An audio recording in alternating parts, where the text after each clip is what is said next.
We have made it to question number 4 in the stats probability test review. Looks like we're dealing with a spinner here.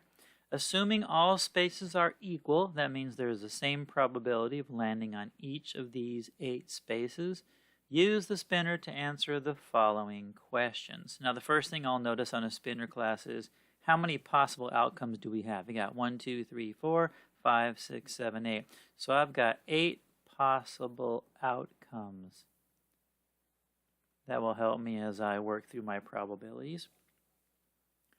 Okay, question number 1. What is the probability of spinning once? So spinning once and landing on a 4. Well, our only question is how many 4s do we have? We've got 1, 2, 3 4s. That means our probability is 3 out of a total of 8 spaces. 3 divided by 8 is 0.375 or 37.5%. Let's continue. Pretty easy. What's the probability of spinning once and landing on... Oh, we did that one. Let's go to the next one. What is the probability of spinning once and landing on a number less than 3? Well, how many numbers are less than 3? We've got 1, we've got 2, and we've got 3. Actually, can't use 3, right? 3 is not allowed. That's not less than 3. So all I have is numbers 1 and 2. That's all we're allowed to land on.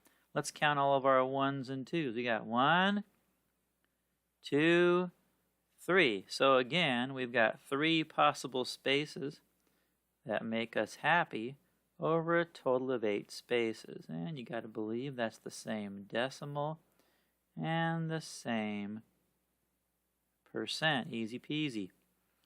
Next one. What is the probability of spinning once and landing on gray or a 4? We've got to count the number of spaces that are either gray or a 4.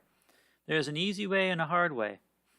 Easy way is, let's just pick all the grays or 4s. So is this one gray or 4? No. Oh, there's 1, that's a 4. There's 2, there's a 4. No good. This is gray, and it's a 4, but it just counts as 1. So 1, 2, 3, that's gray. 4, that's gray. 5, that's gray. 6. So the easy way is just to count the number of spaces that are either a gray space or a 4 space. Pretty easy. Now we'll do the hard way since we learned this with two-way tables. We know that gray or 4 can have an overlap. So this is an actual overlap situation. And that means the way to solve this is it's the probability of landing on gray plus the probability of landing on 4 minus the overlap, the probability of gray and 4. Let's see how this works. It's going to work the exact same way. Probability of gray, there's 4 spaces that are gray. So I've got 4 out of 8.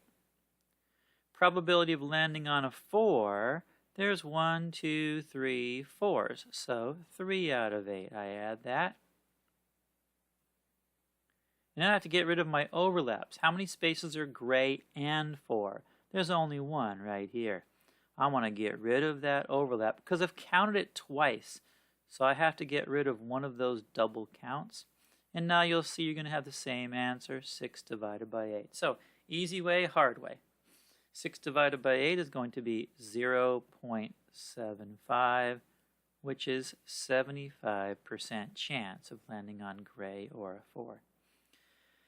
Next question, if spun twice. Well, as soon as I see that we're spinning twice and it says, what's the probability of landing on a 2 both times? Well, we're spinning twice. That means we have 2 trials. And as soon as we have more than 1 trial class, we know we're going to be multiplying our probabilities together. So let's take a look at our probability of landing on a 2 the first time. We've got 1, 2 2s. So our first probability is 2 out of 8. And since you can't remove a space from a spinner, it's independent. You just spin it again the second time. The probability of landing on a 2 the second time is exactly the same, 2 over 8. But now we want them to happen in a row. and that means we're going to have to multiply them together. 2 times 2 is 4. 8 times 8. Remember, when you multiply fractions, don't write 4 over 8 here. You have to actually multiply the denominators as well. And so our fraction is 4 over 64. Or 4 out of 64 chance of having that happen. That's going to be 0.063. Well, not much of a chance. 6.3% chance. Less than 10% chance you can spin a 2 and then spin it a second time and get a 2 again. All right, next one. What's already tipping me off, I know what to do here. If spun 3 times, what is the probability of landing on an even number all 3 times? Well, we're spinning 3 times. That means we have 3 trials, which means we have to multiply. As soon as you do more than one trial, you take the probability of each trial and you multiply it together because you want them in a row. So what's the probability of landing on an even number the first try?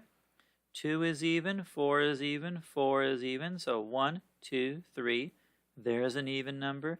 There is an even number. So 1, 2, 3, 4. We've got 5 even numbers. So my first spin, my probability is 5 out of 8. And since a spinner doesn't lose any spaces, it's an independent event the second time, our numbers don't change. Landing on an even number again is still 5 out of 8. And then landing on an even number again is still 5 over 8. But landing on an even number 3 times in a row means we have to multiply the probability of each event. 5 times 5 times 5 is 125. And 8 times 8 times 8 is 512. So our fraction is 125 things make me happy out of a total of 512 possibilities. And that's going to be 0.244 or 24.4%.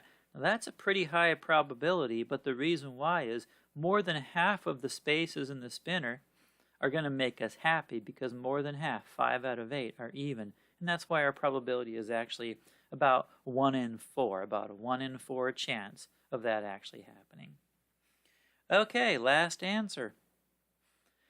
When spinning the spinner multiple times, are the events dependent or independent? Well, if you answer this question, class, and I'm not going to write this out for you, I will tell you that clearly they are independent. If I spin the spinner and I land on a 4, the next time I spin the spinner, I have equal probability of landing on a 4. We're not removing anything from the spinner. It's the same spinner every time. So your explanation here should be something like, the events are independent because previous spins do not affect the outcome of the next spin. Or you can just say one spin does not affect the probability of the next spin. So anything in that line of reasoning will help you explain why you know that spinning a spinner is independent events, not dependent events or dependent trials. Okay, that is the end of question number 4.